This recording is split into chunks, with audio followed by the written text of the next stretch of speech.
Hello, you wonderful people, and welcome to another episode of Not Too Comic Book. This being a show where it's about TV shows that are adaptations of comic books. For today's episode, I'm going to talk about the latest episode of Batwoman. A lot of interesting things went down in this episode, so let's break it down. Well, first and foremost, obviously, let's start off with the Bat Team side of things. Obviously, Ryan is there as they're kind of doing that fundraiser for the community, and obviously, you know, her and Luke link up, obviously, like the whole Amani thing. It's like, right, there's something there, but Ryan isn't willing to kind of take that full step. And she even asked, like, how did Kate do the whole dating thing? It's like, oh, she did it kind of super unsuccessfully. Like, why do you think she was always so, like, kind of got the grumpy demeanor and stuff like that? It's like, basically, it's a superhero struggle of, like, right, if you ever, like, any relationships, you're either going to have to lie because you can never tell them the full truth, or you just kind of bounce around. Hence why, Bruce Wayne is a playboy that he is, because there's very few people in the world he could get close to. Sadly, Kate kind of had a flow in that same department, and obviously, you know, so does Ryan to a certain extent. Every superhero kind of goes through that to a certain extent. Seems like the Bat's not in anybody. It seems like the Bat legacy just kind of involves that the most of, like, yeah. I mean, it's not just relationship-wise. It just seems like, because the Bats tend to be, not always, but tend to be the most separated from the rest of the superheroes to a certain extent. Like, you see that with Bruce, kind of saw it with Kate a little bit, and obviously you're seeing it a little bit with Ryan as well. I mean, I'm sure that's by design, because, like, I mean, notice also too,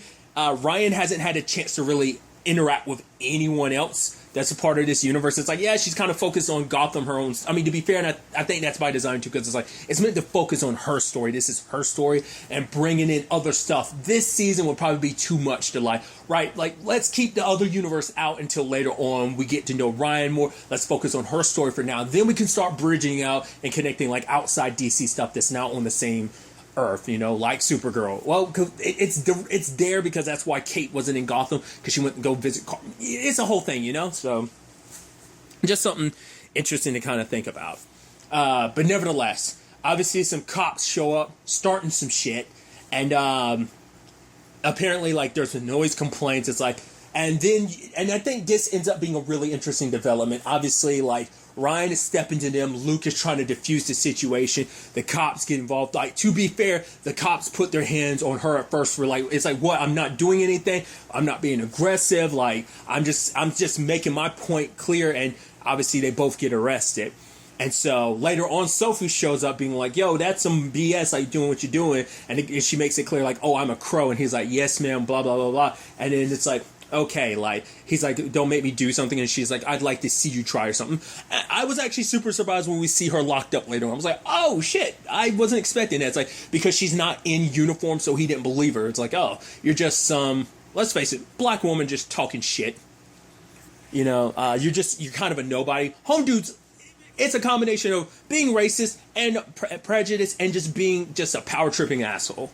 But what I think is kind of an interesting development in this episode, in that moment of all three of them, you first get it between Luke and Ryan, but also Sophie as well. You have three different perspectives on the black experience. You know, you have, like, Ryan's experience, because Ryan's had the experience of kind of growing up on the streets. She has a perspective of you can make the argument maybe a more cynical outview. I think they all kind of see the world the way it is. They just, how they react to it is very different ways. Because Ryan's used to kind of being the system. She sees the system for what it is. It's like, it's a broken mess. It doesn't favor people, especially people of color. So it's like, you know, she kind of sees it how it is. So when she sees the bullshit, she calls it out for what it is. Luke is kind of like, don't think just because I grew up in a privileged background that, like, I went to school with a whole bunch of white kids, I didn't know to learn how to, like, avoid confrontation, knowing that, you know, it could cause more issues. So it was always a thing of keeping your head down. And that's a lesson some parents will raise their kid on.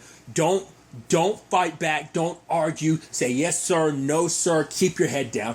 Like, that's how, like, you know, there are plenty of parents who will raise their kids like Luke in that sense, because not saying that she's necessarily in the wrong, because it's just Ryan's behavior. I mean, not behavior. Like, I'm not trying to demonize or anything like that. But Ryan's approach, most parents will probably tell the kids no. But it's also like Ryan's like, no, I'm gonna stand up for what's right, because those cops were on some bullshit. So it is that type of thing. And then Sophie has the perspective of not only being a black woman, but also a cop too. So she's like, you putting your hands on it, like, just gives that cop an excuse. And she's like, I thought just when we seem like we're going to get close, you come at it from the perspective of like a crow. And then she says, like, I get where you're coming from, Ryan. But like for her, it's like, I worked hard to get to where I am. Me being a black woman and being a cop is important because it lets other women see like other little girls can grow up being like, whoa, just because I'm black doesn't mean I can't be a cop. I can't be a powerful authority. Because for her, it's like, as a cop, I'm inside the system. I can change this system in my own way. You know, I can lead the charge to change. So Ryan kind of appreciates that perspective, but at the same time, it's like she doesn't see things the way she does. It's like she doesn't see how you can do it. I forgot what the exact wording was, but it set Sophie off in the sense of like, right, you're saying all this, but you had the benefit. Like, don't make it seem like me kind of embracing being a cop and like I'm a coward in some shape or form, that I'm not brave, because I'm out there as Sophie Moore day in, day out, in and out of that uniform. That's all I am. You at the very least have protection. You get to be Ryan. You get to shut that off to be Batwoman. You get to shut that off just to go back to being Ryan. So it's like you have the luxury of a mask and a secret identity and everything. I don't have that luxury, you know? So it is kind of an interesting thing of like, you got this dual identity and it benefits you in that regard, where it's like Sophie, it's like, no, I never get to shut it off. This is me 24/7, you know? So, like I said, it was just kind of interesting, and I think that's the point they're trying to get across of, like, you know, no, like, and this doesn't just apply to black people, this doesn't just apply to white people, this doesn't apply to anyone, Asian, so on and so forth. It's like, at the end of the day, everyone's lives are like, everyone, even of the same race, have very different experiences. But I think the point is, even through those experiences, it still kind of comes down to, like, how it's just about, like, knowing the way the world works and just how you react to it. Just everyone was taught different ways and to kind of react to that world. So I think that symbolization right there in that moment, like I said, you have 3 different perspectives on that, and I think it's kind of a fascinating element to it. But that's not the only thing that's going down, because Gotham's got a zombie problem. Which, hey, let's not forget, this isn't our first run-in with zombies in this universe. I believe our first run-in was The Flash, if I'm not mistaken. It was his bully that Barry ran into, like, runs into him in season 1, and he's a meta. He's kind of like Nate's power of, like, stealing up. It was something of that nature.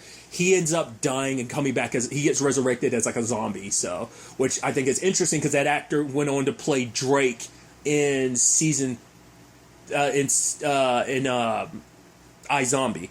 Season 3, I think he was in season 2. I definitely know he was in season 3, I believe. So, going off to play a zombie again. But, like, once again, not the first zombies in this universe. I mean, if you want to make an argument, iZombie, it's not in the DC universe, but it's in the DC family, because it's a Vertigo comic, iZombie. So, it's in that wheelhouse. It's not the same universe, but still, it's just kind of interesting to think about. Regardless, basically because of the new snakebite formula, which is like, right, the only people who know how to make it are Angelique and, Ocean, but somebody took some liberties with it, and now we got zombies, flesh-eating zombies running around, because the drug basically makes you chase after, like, want to go back to your own memories and try to change them. It makes you kind of, like, hungry for memories, and basically some synapses are kind of, like, wired the wrong way because of the drug, and so you're literally eating brains. From what I could tell, it looked like they were eating flesh too. It wasn't just like brains, but I guess the main thing of, like, right, the zombieism in this case was eating brains, is because it's them, like, in a twisted way trying to get memory. So it actually obviously kind of fits very iZombie-like because of how, like, eating brains works in that, but also, like, you know, what's his face? Warm Bodies, kind of a very similar nature. Kind of like, you know, how that whole thing works. Once again, I won't go down that diatribe, but I just thought that was fascinating. Obviously, luckily, Amani was able to show up and kind of bail them all out because of everything going on. She showed up with, like, a lawyer that would kind of, like, call out the police for all the BS. So, luckily, they were all able to get out of there. Sophie returned, and, like, douchebag McGee, who's like, God, your first introduction, you're an asshole, and it's just like, every time, he's such a tool. Like, what's the dude's, like, it's the T-dude. Like, he's got that smug face, you're like, oh, I'm gonna punch you in the face. He's such a douche. nothing against the actor, because I know that is kind of an effed up thing, because it's like, oh, so you're saying the actor has a punchable face, but it's like when you combine that face, you can't help but associate that face with being a punchable face when a person has such a punchable personality. So there's a lot of on that when I said that, regardless. But he's like talking about like, oh, Sophie should take a break considering like, oh, just getting in out of jail, get that like jail stink off of you. And she like steps to him and was like, I'm the cat. Jacob might not be here, but I'm second in command, so you got an issue. And kind of shut him up. I was like, all right, she's saying to basically do non-lethal force until they're able to find a way to make a cure. Mary actually ends up figuring it out because she's able to diagnose everything, so she comes up with a cure. And you have Luke making it, and it's like, okay, so how do we disperse this to everybody? He's like, everybody? And he's like, yeah, you're going to have to go one by one with this. And she's like, shit. Okay, so she goes to the church, starts drinking and, healing people. And I love the whole thing of like, I don't want to kick your booties, because she's at church and didn't want to cuss. I thought that was so cool. Funny. But obviously she gets a little surrounded and she's still trying to save the day until Home Dude and the rest of those crows show up and light everybody up. Because because Sophie had to tell them to go there, because for them it's like, oh no, that's out of our territory. It's like, wait, what? The crows only protect certain neighborhoods? Well, I guess I shouldn't be too surprised by that, but I'm like, I thought Gotham as a whole was under your purview. But to be fair, they're a private group. They're not like the GCPD. Yeah, there might be cops amongst the GCPD like, I don't want to go to that neighborhood. There'll be those personal things, but their entire job, they might avoid certain neighborhoods. They might not give certain neighborhoods the protection, and, they might come with their prejudice and stuff like that, but their whole purview is the entirety of Gotham. I didn't realize that the crows were very limited in that regard. More so because they choose to be limited, because once again, they are a private company, a private group, so it's almost like a private militia group. But basically, and it's something Ryan had said, like the crows aren't they are a wall for the 1%. Like the 99% of Gotham, definitely, because once again, Gotham has that huge gap in like, it's one of those cities that has like, the richest rich and then the poorest poor. Like that, the disparity between rich and poor is vast. So, so it is a thing of like, right, they're just, the areas they were probably allocated to look after are probably neighborhoods where like some of their investors or some of their backers or just some of the rich people in Gotham are. It's like those are their main clients and people they look after. So I'm sure that's what that was. So for them, it's like, we don't give a shit about none of these people, because they're just, they're not the ones paying our bills. They're just kind of, I mean, we could save them, but who cares? Lay them all down. It's like, these are innocent people, but that's the thing. They don't mean anything, because in their mind, it's like, oh, they're just scummy people, they're not worth it, So, and, obviously you have, Ryan overhearing that. So ultimately, there's also this one particular dude we were following. Out of anybody, he kind of fought the cannibalism for a long time. Like, he kept pushing it off. He went to Mary's clinic and, like, strapped himself down. He eventually bit his hand enough to kind of slide through, and he managed to escape. He was attacking the cop, the same cop that was on some power-tripping BS, and he's like, oh my god, that could have been bad if you had showed up. She's like, yeah, sorry, I was kind of, like, Ryan was kind of being a little coy. He doesn't get the inside joke of like, right, like I was kind of like held up at the time, because it's like, yeah, because you were on some BS, and now it's like, oh, you were on that power trip and stuff with Ryan. Not even, once again, it's like, oh, she's a black woman, but it's like, oh, but it's actually interesting timing. Obviously, like, it finished up like what a week or two, what 2 or 3 weeks ago was Falcon and the Winter Soldier. Obviously, that being a thing of like, right, being black comes first, and it's like, because then it's like, oh, you're Falcon. Why did you say so? It's like, that kind of is how that plays, and it's kind of here too. It's like, oh, I know you're black under there, but you're Batwoman, you're a hero. It's like, yeah, but any other normal black person, so that's the complicated. Like I said, just interest. It's a very. It kind of gives you a very different perspective on like black superheroes to a certain extent, like, with Falcon and Winter Soldier, and this kind of leaning in that same vein. So it's like, yeah, kind of ended up saving the cop that was giving you so much grief. I think on some level it makes her have a personal victory. Him not knowing that, you kind of owe me, but at the same time it doesn't matter, because he will never know. So, but obviously they're out celebrating, all three of them, but Sophie made it clear. She's like, yeah, I'm done. It's like, oh, yeah, no, no, I'm quitting the Crows, which, once again, I'm not surprised by. But for her, it's like, everyone kept telling her, no, that, like, my sister warned me about the organization. You guys try to warn me about it. I didn't even listen to my own gut because she wanted to believe that maybe the Crows weren't as bad as everyone else was saying. Because she wanted to believe in this, it's, you know, the establishment. She wanted to believe that this is an establishment that could be changed, but it's like, it's just filled with just so many people who just, you know, no sympathy, no empathy. They're just prejudiced assholes, you know? It's such a, like, borderline, like, they seem just like meatheads. Home Dude and his crew just seem, him in particular, he just seems like a overzealous cowboy meathead. But for Sophie, it's like, yeah, I'm done with them. But, you know, Ryan, it's like, yeah, you know, but, you know, we could always use your help on the good side, on the good guys team. So that is interesting. I am curious to see what that means for Sophie in general. I was thinking like maybe she becomes like a more PI perspective. I think that could benefit them too because, I mean, I think with her know-how and everything, like she could work more so as a PI. You know, in retrospect, has John just completely abandoned that on Supergirl? Because that was his kind of side gig. Like, didn't he start that in season 4? Being a PI, I believe. I think he started that in season 4. Yeah. I believe so. Yeah. So I wonder now that he's kind of done that, because we've seen him mostly as Martian Manhunter, not just like John Jones. I mean, to be fair, there's been a lot of like, right, we need to be superheroes. Haven't really had much of a time of just kind of being like low key to Earth, just enjoying our secret identities, just enjoying life. Just it's been one hectic thing after another. So I think that has to also be considered like where we are like in Supergirl, you know, currently. So I'm curious if that's what Sophie decides to do, or, you know.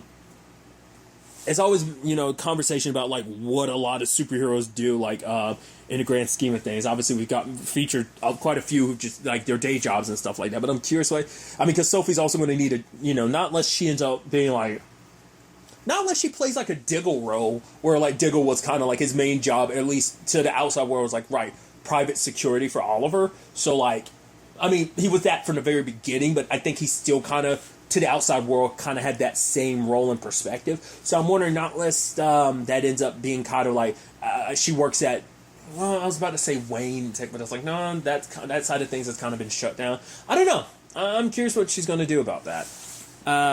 Other than that, this episode, we had Mary obviously talks with her dad. He explains, like, how this all got started. But for her, it's like, yeah, but I see, like, 17 other injections over your body. So I know it might have started with that one, but it spiraled out more. So, and actually hearing Home Dude's name, like, the dude who told the story of, like, why he got started on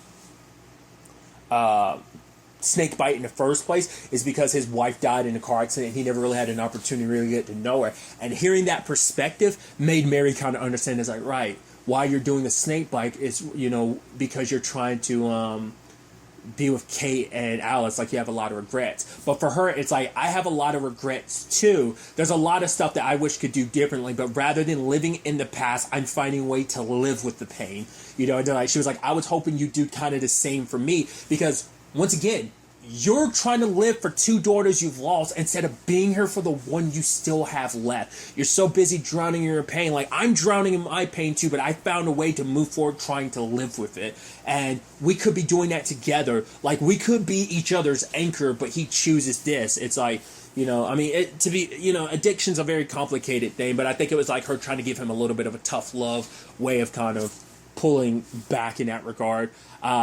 He did talk about the fact is that, like, her opening this clinic is why so many people are being helped under these circumstances. But I'm curious to see what the next step for that is. I'm sure Mary's going to be like, oh yeah, you're going to like some meetings and stuff like that. And he's going to be like, I'm fine. It's like, no, you're going to do this. Like, I'm your daughter.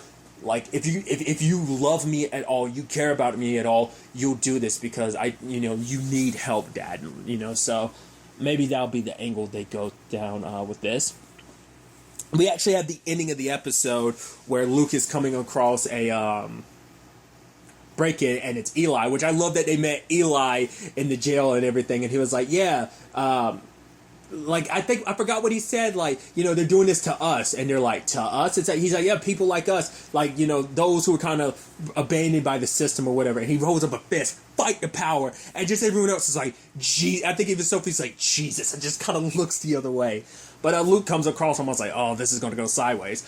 I actually expected him to shoot Luke. Like, I thought that's where it was, but it's like, he's like, Eli, he's like, that's not my name. It's like, yeah, fight the power. He's like, right, I remember you. And so he was like, leave me alone, don't try to save me or whatever. And Luke had taken a picture earlier. Home dude from the Crows roll up and it's like, whoa, what's going on here? Eli, being the asshole he is, it's like, yo, this guy, he's trying to break into this car. And he's like, no, I'm not doing. And he tried, look, I have the proof. And he pulls out a phone and he gets shot. It's like, because he tried to stop that piece of shit. I hope that bastard feels guilty. Granted, we don't know what Eli's story is, but still, it's like, come on, man. And you happy trigger SOB, you just know those son of a guns are going to spin this a different way. Either they're going to, and home dude is probably going to take off because he's like, shit, I saw this, and the Crows are going to probably try and kill him because they're going to be like, oh, no, he shot Luke. Yeah, we found him, and like Luke was shot up by that guy. They're going to say that. I mean, to be fair, I guess they'll be able to kind of like, as long as they can retrieve their bullets, they'll probably be able to like, well, because not their bullets, because he's the one that went mad heavy. Like, it was all his shots. So, we'll see kind of where it's going to be interesting, because I think more so than anything, like, Ryan's obviously going to come at this from a Batwoman perspective. Obviously, it's going to like stress Mary out because we haven't tapped into that, but just like last season definitely heated up to make it seem like there was going to be a Mary and Luke thing. It seemed like that kind of took a step back after like she had a perspective of kind of wanting to move on, kind of accepted that Kate was gone even when Luke never did. So that difference of opinion kind of seems like it kind of cooled that off, but I think it's still there. We'll ultimately have to wait and see kind of where things kind of take us from there. But another angle to this is Amani and Ryan, because, you know, they're hitting it off drink-wise and stuff like that. She's like, you know, my mom would like you. And it's like, I think I would like her too, because I see, you know, when I look at you, I kind of see like a lot of stuff of who you are, you most likely got from your mom.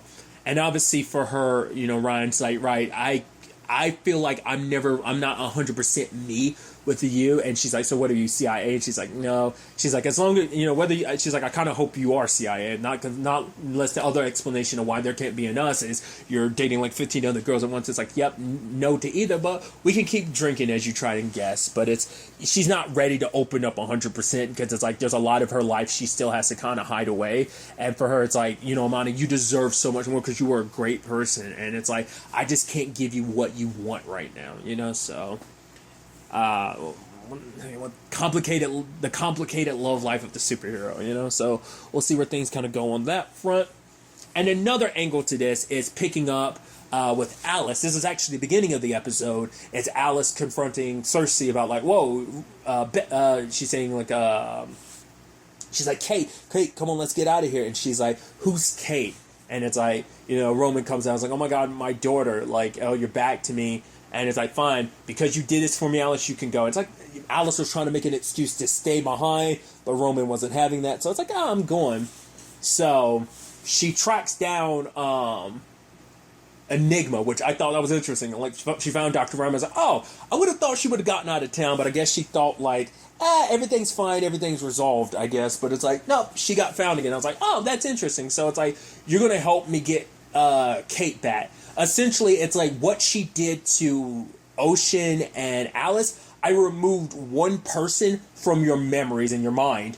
What I did to Kate, I did for days without interruption. I shattered her mind into a million pieces, necessary to kind of build a new persona, you know, pretending to be this new person that, you know, she's supposed to become Cersei. So, like, to essentially make room for this new personality, her previous personality had to be shattered. So to put everything back in order, which I'm sure, like, in its own right, that definitely lead to like some psychotic breakdown type of stuff. But it's like, yeah, to get to that point, you're gonna need to give me something significant of hers. So she ends up finding like the keys to her bike. Lo and behold, runs into Ocean. And she's like, yeah, like, Ocean's like, yeah, I'm here, like, because she's like, you don't want to get involved with my stuff. He's like, if I didn't, I wouldn't have been waiting here for 2 days. So she's like, Kate's alive, and they hug, and he has this look on his face. I was like, oh, I was thinking, like, maybe this has something to do with Sophia, maybe, like, maybe there's still more to do. So I was wondering if this was kind of related to that. Obviously, Enigma was saying, like, even if she brought Kate back, it wouldn't be like the Kate you necessarily would want. This would be the same Kate that's smart enough to lock you up. But for her, it's like, I don't care. Just bring me my sister back. Because we also found out what those keys represented. It's like, yo, they were her freedom, a freedom from an overbearing dad, freedom from saving the city, freedom from a sister that was irredeemable. I was just watching Ocean the entire time. I was like, he's so suspicious. Like, what's up with that? And he snaps Dr. Rhymes' neck. Didn't expect that. I was like, oh shit. Oh, we just casually killed her off like that? Okay. I wasn't expecting that. It's like, oh.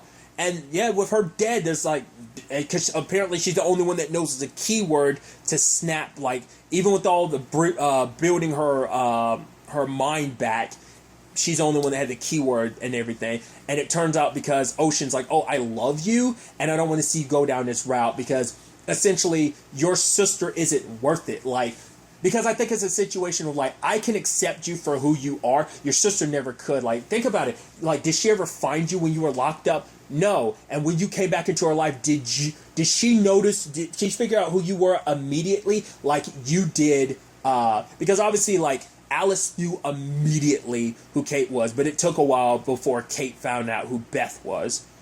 Alice was Beth. But it's like, oh, even under all that, the moment you saw her eyes, you immediately recognized your sister. And it's like, she wasn't able to do the same for you. So it's like, why continue to do this? When the time came, yes, she tried to save you here and there, but when the ultimate time came, she locked you up in another cell. She chose to save the city, a whole bunch of strangers over you. And he's like, you know what I call that? That's apathy. Your relationship with your sister is toxic. Honestly, the argument could be made your relationship is toxic, considering, like, right, the whole, like, she was meant to kill you, you kind of forgot about each other, and now here you are remembering each other again, especially because you were coming to kill her again, because she killed you trying to get her sister back. So it's like, it's not like your relationship was built off the most stable thing anyway. Arguments could be made, your relationship is toxic. So, I mean, to be fair, it's also because, like, well, it's a complicated thing, and what he's saying resonates with Alice, and the question is, well, it's not much she can do about it anyway, because now her only means of saving Kate is kind of going and dead now. So, I mean, I guess the thing could be that she ends up telling Team Bat the truth, and maybe they can end up helping her save Kate, because bringing them in, including Sophie, because Sophie is Team Bat, would be her best bet if anyone can help her figure out, because they'd be the ones just as motivated as she is to bring Kate back, if Ocean's words haven't really gotten to her. So, because that's the thing, like, regardless of how, like, I just think it's BS. I think he's making excuses. Like, I feel like there's a part of him that's, like, trying to get closer to her to hurt her more. Like, that's what I don't know. I mean, there might be truth to what he's saying, but maybe the argument also is that, like, oh, I love you so much, almost borderline some fatal attraction type of shit, that I'm willing to cross this line for you because I love you that much type of thing. It could be, like, the love could be a borderline obsessive, which is interesting and ironic considering, like, Alice's mind was kind of built to be very obsessive about getting revenge. Obviously, that was Sophia's plan, getting Enigma to kind of rewire her brain like that, so just kind of an interesting thing to think about. Like I said, depending on how she handles the whole Ocean thing going forward, will dictate a lot. Sadly, the show is going on a little bit of a break. It's going on a 2-week break, and we'll be returning on June 6th. So do keep that in mind. But really, that's all I want to talk about. So the next time we meet, be happy, be safe, live life to the fullest, and enjoy it. Good day, and goodbye.